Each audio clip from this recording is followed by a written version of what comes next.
The House of Representatives don pass 39 constitutional amendment bills for the second reading. Dis bill go focus on important areas like the judiciary, legislature, security and electoral reforms.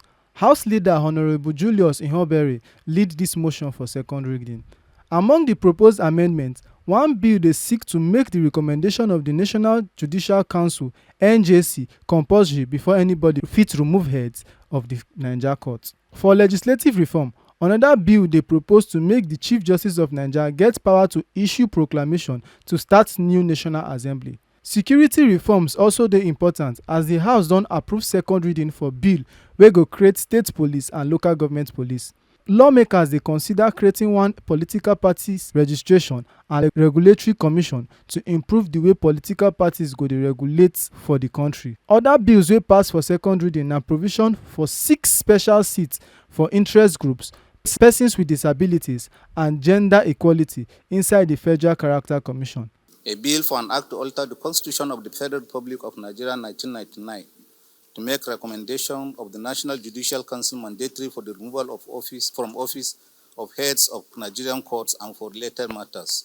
Second reading. A bill for an act to alter the Constitution of the Federal Republic of Nigeria Cap C23 Laws of the Federation of Nigeria 2024 to provide for the establishment of the Ecclesiastical Court of Appeal of the Federal Capital Territory Abuja and the Ecclesiastical Court of Appeal of the States and for related matters. Second reading.